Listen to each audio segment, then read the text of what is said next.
So, after some time, gotten to the point where I rebuilt a lot of the truck because I wasn't happy with it. It wasn't square. The original truck had steel floors, not aluminum. So I scrapped the aluminum idea and went back to steel. You know, that keeps this truck on the ground, you know. Having all that top weight from this body definitely would just roll it over if I didn't put steel underneath it. Now, I didn't attach this yet. This is steel, but this is aluminum, and this is all aluminum. And again, it's the same thing all the way up front. I haven't finished the engine bay, but this will all be steel here and there, you know, covering the engine from the mud splatter or whatever.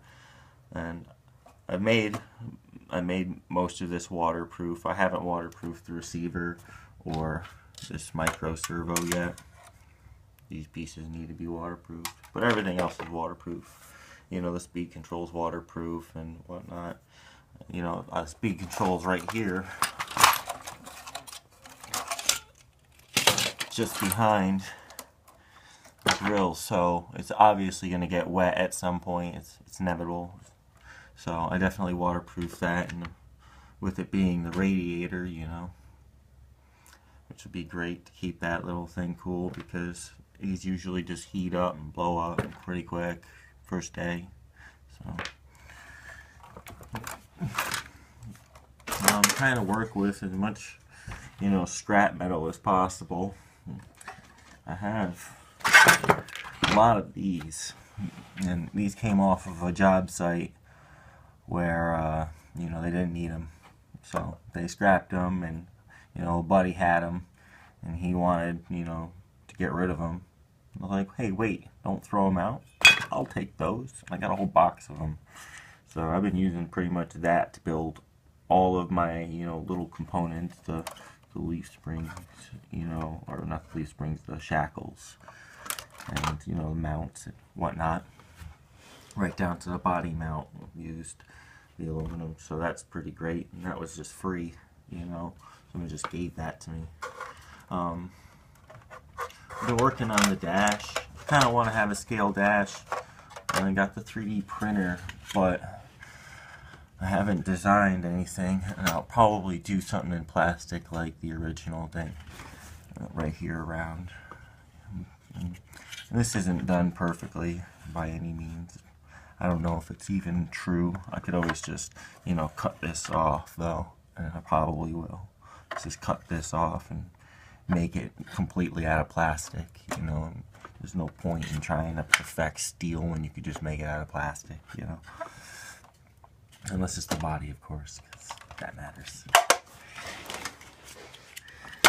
I went ahead and did a gas tank battery area. Now, I haven't quite figured out how I'm going to get the battery out, but I have a feeling I'm going to use this, which it won't move right now. This white piece of metal will slide out, and it'll have one single, maybe two bolts in here, just basically set up as pins. I might just file the teeth right off of the, you know, the threads right off.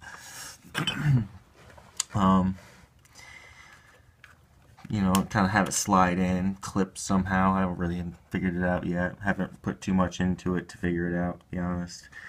And that's a battery out of a laptop. I have a couple of them. I have enough to make about 12 battery packs. So I'm not going to worry about that at all. And I made a charger out of one of the computers. You know, one of the ones that actually charge the batteries, and I did slight modifications to the motherboard to make it only charge, you know, the 4 batteries rather, or well, it's because it's 2 cells technically. The setup is 2 cells, but it's 4 cells, and it had 6 in there. So I have it set up where it'll just charge just 4 rather than 6 and not, you know, make anything smoke or anything crazy like that. I don't like all that. Now, to be honest, I'm not too thrilled with the size of this truck. The axles aren't really all that scale to the scale of this truck. I mean, it's as close as I could get it. So I was thinking about doing a 1/9 scale version of it, so I could, you know, it'd be up with the, you know, Glendale or Glenda. I don't even know how to say that, but yeah, the Yoda or whatever. I don't know if the Yoda's 1/9, but anyway, back to the truck. So it's pretty much ready to go now. I'm lacking a controller. It's got some good flex to it. Most of the flex is destroyed by the body, of course. You know, if I put the box on this thing, there's a limited flex, and I have to fix these leaf springs so they don't flip back or bind up at all. You know, I don't want them to extend too far. You know, otherwise they'll go over and flip upside down, and then they'll just be riding on the box, and that's no good.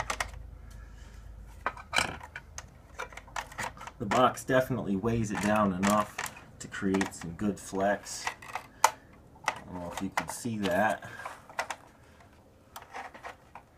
but I mean, all 3 wheels are on the ground, but this is about what I have with the box before the box starts to come off of it. And then, that's pretty close to all of it. And the frame twists, which helps for flex, which is kind of like the original truck. Shit, my truck. Sorry. Edit.